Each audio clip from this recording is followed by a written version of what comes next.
Wie geht's? Kultur in Zeiten des Coronavirus. Hello and welcome to our next English edition of Wie geht's, a podcast of conversations with people working in the arts, cultural policy and the creative sector, reflecting on how the coronavirus crisis affects the cultural sphere. My name is Martin Zierold. I'm the director of the Institute for Arts and Media Management at the University of Music and Performing Arts in Hamburg, Germany, which is producing this podcast. Today, we will be looking at the world of performing arts, particularly dance and choreography, an area which we have not given sufficient attention in the first few weeks of this podcast.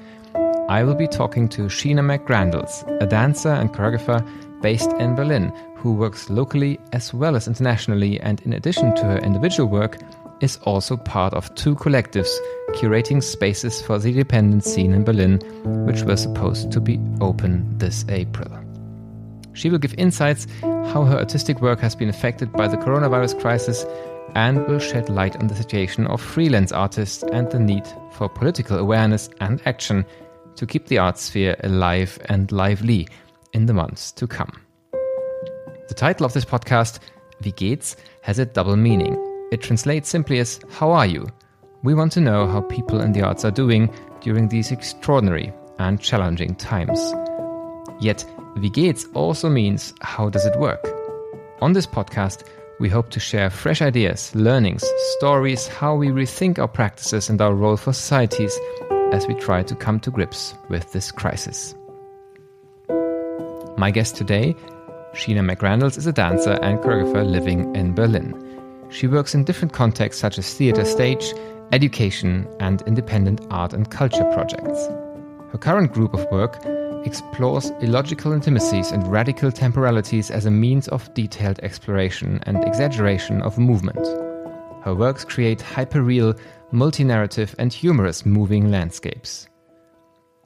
Sheena presents her works nationally and internationally, including in London, Amsterdam, Berlin, Mexico City, and Los Angeles. She completed her BA in London and later studied at the HZT at the University of the Arts Berlin, where she finished her MA in solo dance authorship with a scholarship from the Studienstiftung des Deutschen Volkes. In addition to her work as an artist, Sheena is one of the founding members of Neue Heute, where she works on the development of new interdisciplinary platforms and formats for the independent scene in Berlin. In parallel, she is also part of the collective PSR, Performance Situation Room, who currently curate the new Heights House at Ufer Studios in Berlin. Sheena has recently presented her new work Flush at Sophienseele Berlin, and her work Figured was selected for Tanzplattform Deutschland, presented this March in Munich, just before the shutdown. I'm connected to Sheena McGrandles in Berlin. She's a dancer, a choreographer. She runs two collectives, so there's a lot to talk about in our conversation. Our first question in this podcast, however, is always very short. Wie geht's in German? So how are you? I can say now I feel I'm doing, let's say, much better. I've found a bit of a daily routine with things. Before, we were actually stuck in Spain, in Tenerife. I had my first holiday for 2 years, and we got stuck there it took us almost like a day and a half to come back. And then arriving in Germany, I was pretty shocked at how relaxed it's been in Berlin, from having the lockdown in Spain to here. So that took a while to adjust. So right now, I think I'm doing quite well. I'm finding a routine, a schedule, which consists mostly of, I do a dance workout with my mom every second day for the past month. It's a thing that keeps us going, gives us, also develops our relation, our time together. And in parallel, I'm learning how to sew masks and things that I've never done before. I'm getting out my sewing machine. So it's also a time in which I'm very much slowing down. I realized that for a very long time, I've often been planning or being concerned about the future or the next project. Often my thinking has been in the future, and it's the first time that I realize I'm really living in the day of things. I live from hour to hour. I'm not often thinking about what I'm going to do tomorrow.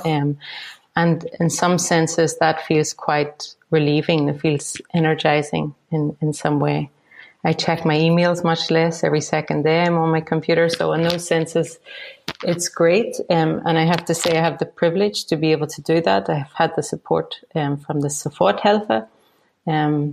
But on the other side of things, I'm not engaged very much in art or art making. I'm not writing applications. I'm doing some tentative planning for next year because I have some funding, but all of these things are just so up in the air. I'm booking studios for September. I don't even know if that's going to be possible. So it's a very in-between life and time right now. But health-wise and everything, I'm pretty good. At least that is something, yeah. There's a lot to cover because on the one hand, you're an artist yourself. You're doing dance choreography. At the same time, you're involved and responsible for the running of two collectives that actually should have opened in April. So let's maybe first talk about the artistic side of your work and then move towards the more structural and obviously also economical questions that are related to this and political questions. Looking at the arts, what would you have been doing at this moment had there not be the lockdown? And how do you feel about like having to let go of obviously a number of projects that were very like looking forward to exactly this moment? Mm-hmm. I mean, I just came back when the lockdown happened. I was partaking in a Tanzplattform. My work was selected for Tanzplattform Deutschland, and that was between the 4th and 8th of March. 3 days later, I think we wouldn't have been in the situation where there was, 500 or 600 people from all over the world. And of course, after the kind of expectations around Tanzplattform Deutschland is that you tour your work. And that's something now that I'm starting to confront. I mean, I have some conversations with programmers, but a lot of the people who I'm speaking with have no idea when they can program anything. I mean, festivals have already been cancelled in May that I was in connection with. So for me, that's one of the struggles, is to know what my months are going to look like, especially in October onwards in terms of touring. This week I was supposed to be starting rehearsals for a project with Melanie G. M. Wolf. We had a Wiederaufnahme grant from the Senat in Berlin, and we had shows in Sowienseele from the 1st to 4th of May. Those were just officially cancelled some days ago. So we were on hold for this, knowing that actually we probably wouldn't have been doing it. We have no confirmation of new dates. And some suggestions were to just post the video online, which I don't find as a kind of relevant solution. Mainly also this Wiederaufnahme grant, it's so important actually that you revisit the work maybe a year later. We're at very different places in our practice and our thinking. And also it's about gaining new audiences, bigger audiences around the work. So I mean, and it's a live experience. I mean, it's important to be in the studio with these people in a physical level. So in no way is it a replacement to put the work online. So that would have been one of the projects. I'm also teaching in HZT at the Center of Dance in Berlin, and that has been massively reduced and will also happen online. But my practice in teaching, I do somatic aerobics. And it's so much about how we work in a collective space. I'm often teaching in bigger groups, sometimes 20, 30 people. And so you can imagine how different that is going to be translated into being in a room on your own. And it's also to take into consideration, I mean, especially with this online teaching, I'm starting to also realize, I mean, how public and private spaces are really merging. I mean, that we're all very comfortable and confident to open up our cameras to our private spaces. I mean, to also not take that into consideration. Also noise. I mean, we work with music. I mean, all of these things now I'm having to start to relate to. I'm very lucky that I have a studio that's co-funded by the Senat in Berlin, and I can go there. I share it with 4 other people, but we have a very clear timetable and a clear cleaning routine of disinfecting. And I mean, all of these are conversations that we've been having in the ways in which we share our resources. So yeah, it's been pretty cut off. I mean, there's not I can't say that there's been any really immediate solutions. It's it's been a radical cut, let's say, for all of my plans for the next month. Yeah, there's a lot of talk about this digital surrogates, you could say, for what's been planned in the music part, in theaters, in museums, and I can understand very well how you argued that that's actually no replacement, particularly maybe for a special kind of work and also for a special kind of, like you said, reproduction or Wiederaufnahme, where it's about this revisiting, and it's also about, like, if you want to grow your audience, it's a different story than if you're like a museum and you have your big newsletter and people would have planned to go anyway and now at least have like the surrogate to view online. But how do you feel in general about this this shift towards the digital? Is it something that you see a value for yourself in other contexts, or are you very generally very skeptical about that optimism that also somehow seems to evolve around the digital sphere right now in the arts, in some places of the arts? I have to say, like, my most immediate reaction is I'm very against it. I haven't been watching any online programming from How or Sovinsila or Schaubühne, or I can understand why theaters are engaging in this, and I can understand also that some artists are interested in making that step to translation, because I think it's a big work to translate, and maybe it's also. I think maybe for some artists that's also interesting to do that, or to rethink their practice in other ways. But at the moment, I'm also trying not to be online. I mean, that was the first weeks for me when the virus kind of took over, this obsession with the news and this obsession with following people and thoughts and discourse. But I've actually took myself out of that. Now also physically, mentally, I feel much better. I'm talking more with people on the phone. It's more of a kind of personal ways in which we're kind of sharing knowledge. So I found that to be more beneficial. But yeah, it's interesting. I was speaking with another friend yesterday about it, and they were so happy that all of the Schaubühne archives were open, because there was projects in it there that had been dying to see and never managed to see them.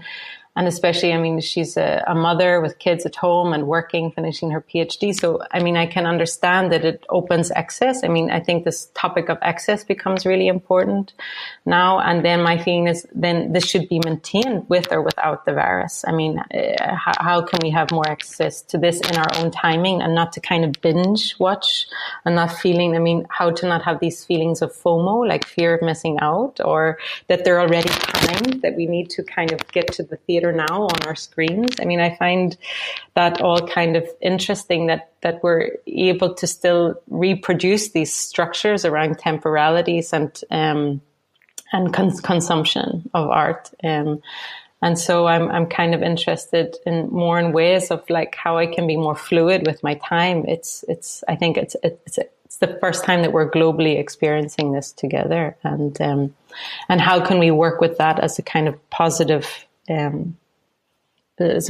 means to kind of rethink our engagement. I think a lot, I mean, also my artistic practice is I've been since 2016 doing a lot of research on slow movement. I mean, of course, is against the kind of neoliberalist strategy. But it's interesting, I mean, to kind of think of it now in these times against production. So I think that's something I'm trying to follow less in the studio, but more how to implement that in my daily life, because I've never been in this situation. And I'm trying to see what that means for the future in terms of how I produce. Maybe we have to think that differently, that we're not stuck in these kind of 8-week production scenarios, that it's more kind of dispersed. And I think right now what I'm trying to do is more observe things and to see what the different strategies are, how different artists are reacting to it. And hopefully, I mean, I also have the desire to kind of react. And maybe the ways in which we're doing that is maybe talking about the collectives, the 2 collectives that I'm involved with. And we were supposed to open in April, as you said. One is we're called the PSR Collective Performance Situation Room, in which we're running the Heights House at Ofer Studios. And we've been working together for the last year and a half. And the Heights House, we were basically invited as a group of people who we didn't know each other. And the mandate was to think it as a social choreography, and how and the ways in which we can connect to the communities also outside of Ofer Studios. And I think these conversations that we've been having as a collective have been very exciting for me and very important. They've been weekly talks. Also wondering if we should kind of really make this pause and to stop and to really think, should we make a substitute of opening, not opening? Should we continue with our current programming because we've received money from the Spartana Offene Forderung for a year of different residencies? And some members also felt like we also have to stop our regular jour fixes. I mean, we have to kind of be sensitive to what's happening. And but I think we came to a really good solution, and we recorded a Zoom session in which we talk about these insecurities and what it means. I mean, on one hand, I think it's important to act and to be public, and on the other hand, how do we also acknowledge that we are not okay? And that I think our life will be forever changed from this. And I start to realize that more and more, even in this past 2 weeks. So we decided, or I felt that it's also important to let people know that this resource will still exist after restrictions have lifted, because I think that's one of the main things. Is a lot of things we don't know.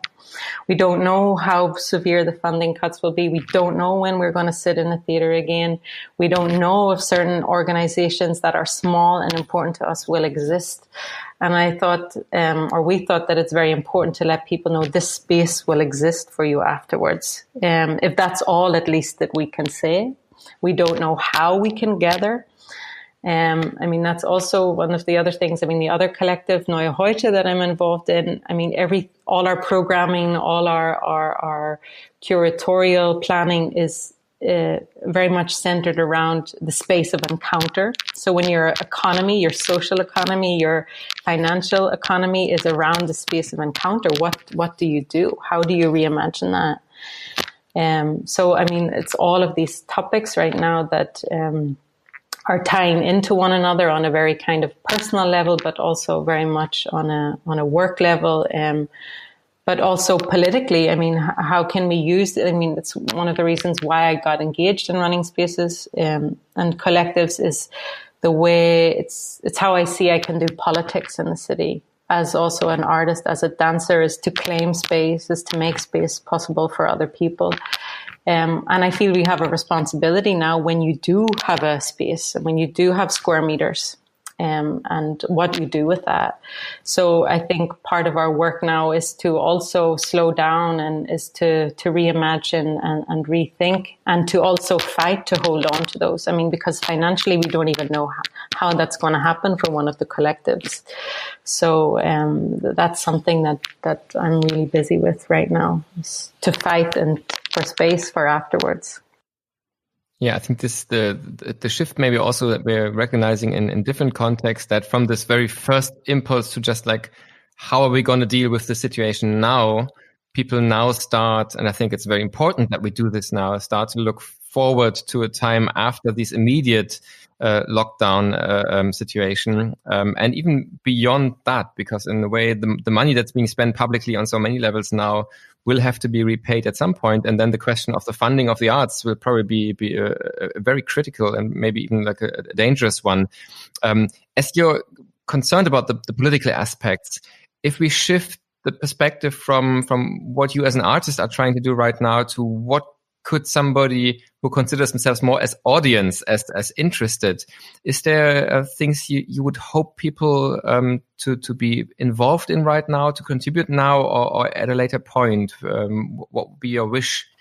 I mean, it's a good question. I mean, I think just generally, audience or not audience, I mean, I feel like it's our duty now to kind of stay awake. I mean, I've been following a lot of these conversations from Naomi Klein, the shock doctoring, and how we can stay awake to also what's happening. I mean, my fear also is that we got the Soforthilfe, which is like the immediate support funds, and and that doesn't put us into a state of being subdued in the situation where we do have a small financial background. I mean, of course, I'm talking now about artists, but I mean, also a lot of our audience is also other artists.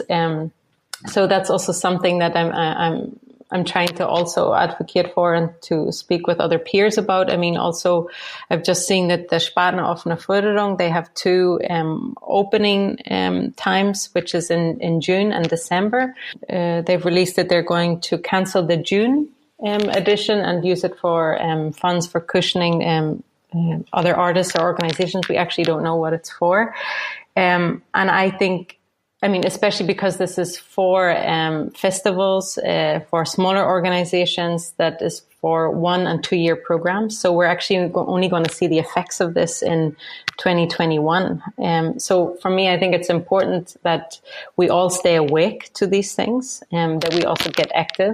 I mean, I'm very much trying to stay in contact with the ZB, which is the Contemporary Dance Society that's advocating for these, the Freie Scene, and to stay involved and to find this. I know that other artists are starting to publish work online, also their videos, and that those can also be paid for as a per view watching. I would encourage people also to do that, to also think about their consumption. I mean, I also think about how much money I actually put into going to the theater, and to look out for different possibilities of redistributing those funds. If you also have friends who are artists, write to them and ask how they are, how they're doing, how they are financially. I mean, people don't talk about finances. Ask if they need support. I mean, I think that we need to kind of connect on this personal level. I mean, we all know people, I'm sure, who are working in the arts, and to check in, and even if you can support one person, I mean, it's a big help. But that would be one of the things. Yeah. As the current situation is so volatile and insecure, there's so many unknowns and so many real dangers. It's obviously a scary situation. At the same time, what's a source of optimism for you? And is there something that you hope might even change for the better due to the current situation? I mean, I have to say that having these spaces is a form of optimism. There are also spaces in which are for the free scene. They're not necessarily like we try to have them horizontal and to involve other people and other voices and other communities. And I think, I mean, we're going to be dealing with a lot of social insecurity after this. I also feel the arts, especially dance, might have a lot of work to do, or I feel we could contribute in some ways. And I think it's a big privilege to have an art space in Berlin right now. And that gives me a source of optimism where I feel that at least I can have a space to act and to host. I think we will need a lot of time to come together after this and to rethink. I don't think things are going to be immediate. I just suddenly feel like now on different readings that we're going to be dealing with this for at least another year and a half. And I think for me, that's the most important thing that I feel hopeful about and excited about, and knowing that those resources will be there after this. One last topic I would love to talk about briefly, at least towards the end of our conversation for today, is a more international perspective, because you're very involved also in the international scene. You, with your artistic work, would have been traveling a lot. So the situation in Berlin and Germany, scary as it is, maybe still feels quite secure in comparison to what's happening in other locations. What's your view, and what are you hearing from partners, networks in different places in the world, and how is that different or similar to our situation right now? I mean, I think just first of all that we are very, very lucky here in Germany. I mean, this money, I mean, it's small, but it's something that was immediate. It was unbureaucratic. I mean, I think that's just I think this has just been very, very important. Been speaking with some people in the UK. There's very little funds. It's like £250, £500. So there's very limited structures. I also know that organizations, institutions are in the UK Siobhan Davies Dance, they're also reaching out and trying to help artists with these bureaucratic means. I speak with some friends in the United States, and of course that's a whole other situation. I mean, funding anyway is functions very, very differently there. But I think on an international level, in terms of like funding and how we also continue, I think we will have to re-evaluate actually how art moves, how we move as bodies. I think anyway it was on the cards if we think about climate, but I think it's going to, I think it's going to radically change the scene, actually. And I think what we need to be doing is thinking more locally. I mean, it was one of our topics for the collectives, and there was a big push anyway in the last 20 years to be more international. It was understood as that's how you're successful. And I think those things have to be rethought. And that also gives me a form of optimism to think how I can be more local and how I can contribute more. But at the moment, also my thinking is also very much what's going on here in Germany and Berlin, and how I can support my peers as well. Yeah. So that definitely would be a great topic to revisit maybe in a few months' time, or also another conversation, because these, like I said, these questions were around even before Corona in a way, with climate change, and now in a way we might be losing sight of them, or we might be reminded of them. And I think it's still an open question how this will develop. So it'd be great to talk about that. For today, we have to come to an end. But the last question of this podcast is always looking for inspiration. Where do you personally find inspiration right now? You already mentioned that you're not online that much, but maybe if there's web links you would like to share, or other recommendations that you can share that you find helpful and inspiring at this moment as the end of our conversation. I would say make things, be busy with your hands. I mean, I found that this is a way in which, I can deal with things. And I would also say to reach out to more family, whether it's blood family or not, and maybe do something together online. I mean, I get my mom to pick her favorite dance hits, and we just dance. I mean, simple things. It's something I never imagined to do, but I would advise that. What's a dance hit to start with? What's she into? I mean, she's into 50s and 60s. What's her? Now I've forgotten the names, but I just put on like the best 50s music, and she goes. It's great. It's a great source of. Just opening a playlist with 50s music. Exactly. Is a starting point. Sheena, thank you very much for taking the time for this conversation. I think it's been high time to talk about the perspective of the Berlin scene in general, but also the choreography and dance performing arts scene. It's been great talking to you. All the best for the next weeks and months. And it'd be great to talk with you again in some time to see how things have developed from here. Thank you. Great. Thank you. And this is the end of today's edition of our podcast, Wie geht's? The cultural sphere during the coronavirus crisis. Links to Sheena's projects can be found on our podcast's website, wiegehts-kultur.de. Tomorrow, I will be talking to the artistic director of the Hans Otto Theater, the municipal theater of Potsdam, Bettina Janke. She's one of the few female artistic directors of theaters in Germany, and outspoken about the manifold power struggles within Germany's Stadttheater system. I'm looking forward to our next editions. Take care. Bis bald. Passen Sie gut auf sich auf.